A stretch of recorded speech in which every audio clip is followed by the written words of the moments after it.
What's up, YouTube family?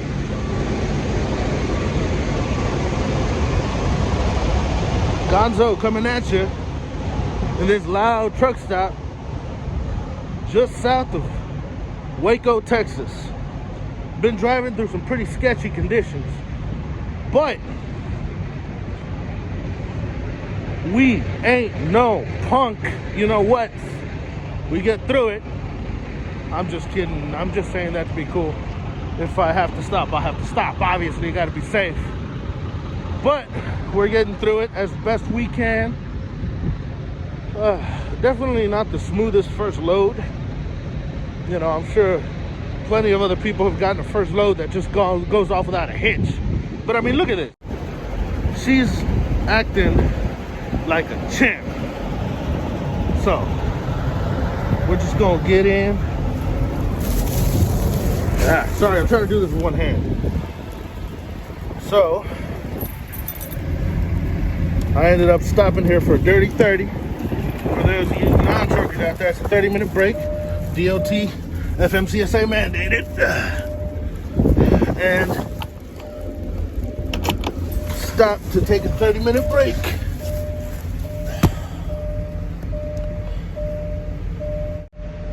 And now here we are. Got myself something to snack on. We are ready to roll out. I got my time back. So if you don't truck, it's easy to kind of let certain things go by. So according to the Federal Motor Carrier Safety Act, FMCSA, but here we are. I took my jacket off. Got myself something to snack on. So if you don't know, let me tell you, you have to drive. You have 11 hours available to drive every day, 14 hours of total to work. And so anywho, you can only drive up to 8 hours before having to take a 30-minute break. So different people do it different ways. Some people stop every 2 hours.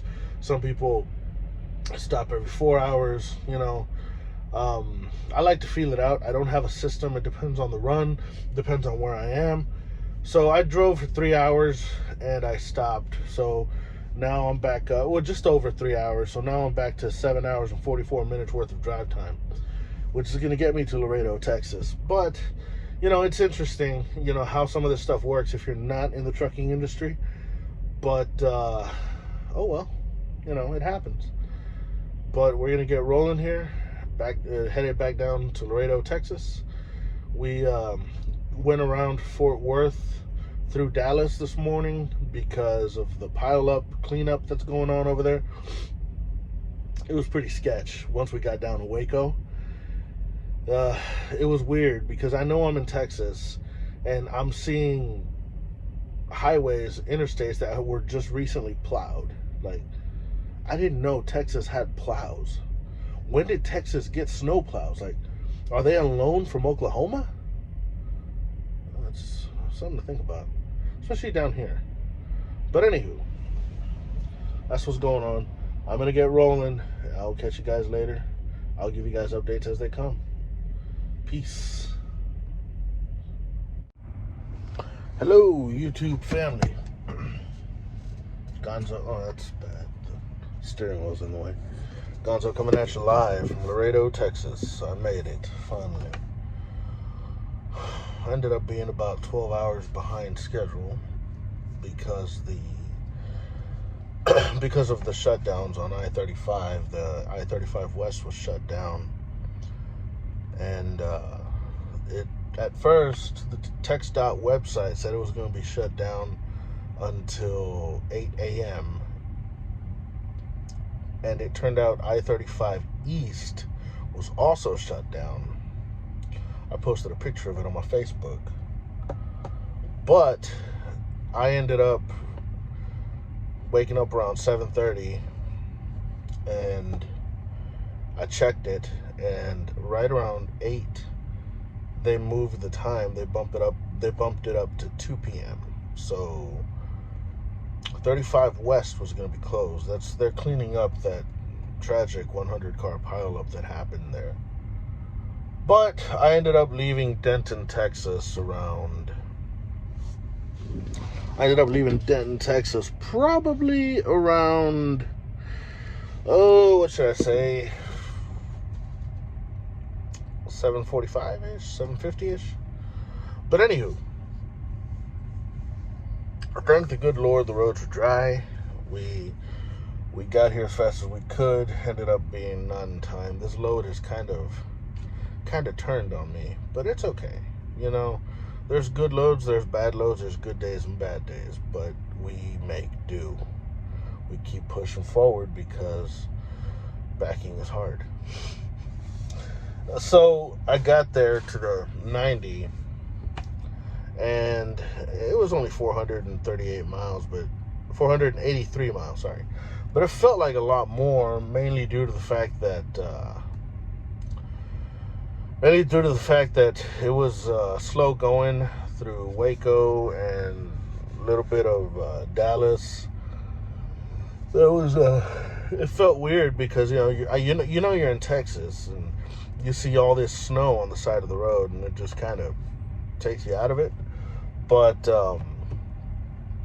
and then it turns out I-35 was a parking lot for about a good hour almost. And finally we got rolling again, and it was basically light to medium traffic all the way through Austin and then San Antonio. Once you pass San Antonio, it ended up being smoother. But anyway, so I got to the 90, I got to the delivery location, and it's in Laredo, Texas. So, you know, the guy comes up and says, "Yo, maestro, ¿qué pasó? ¿Qué necesita?" I'm like, "Oh, okay, cool. My people." I told him, "Hey, I got this load, blah, blah, blah." He's like, "Bro, you're too late. Hey, we're closed. We don't open till Monday." So he was cool. He opened the gate for me, let me turn around. I went into personal conveyance. I put my remark as moving to safe parking. And while I was there, you know, thinking of what I was going to do, I went ahead and talked to dispatch, and they said, well, let me get with sales, but sales said that night dispatch, overnight, cannot authorize me to drop this load at the Laredo yard. That's something day shift has to take care of, which is fine because I only have 49 minutes left on my 11, so I'm pretty much done driving for the day. I'm pretty beat.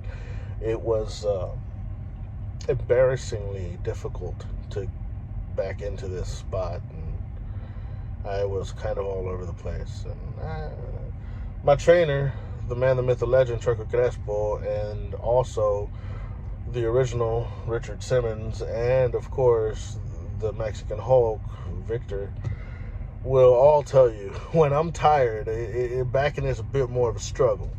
But I think most of us feel that way, but it's okay, you know. I got it in. I didn't hit anything. I'm between the lines. But I may straighten out a little more because at first I was too far to the left. Now I'm kind of too far to the right. But, you know, it's going to be okay. I'm at a Fuel America truck stop, and Trucker Path said it was paid parking, but it turns out it's free parking now. All you have to do is go inside and tell them your parking spot and your company and your truck number, and they'll give you a piece of paper to put on your windshield, you know, and that way the guard doesn't come knocking at your door every hour. But it's safe, it's well lit, and it has a roving security guard, so what else can you ask for? I'm going to go to sleep, and I'm going to get with dispatch in the morning, see what they want me to do. So, day number 2 in Esperanza, and, you know, it was a good driving day. You know, just wish we would have been able to get this load and on time, you know, but you can't control the weather, and you can't control traffic, you know. If I would have been able to leave around 12:30 or 1 a.m. like I wanted to, I would have been here in time and been able to get it in, get the load in before 10 a.m. and actually around between 7 to 8 a.m., maybe closer to 9, which would have been perfect. You know, I would have made the delivery and gotten this load off my back, gotten empty, gotten a trailer wash, and taken to the next load. But it's okay. You know, sometimes that's how life is. You just got to keep rolling with it. So that's what we're going to do. Good night. Thank you for watching. Like, comment, subscribe, all that good stuff. This is Gonzo. I'll check in with you guys tomorrow in the next video. Peace.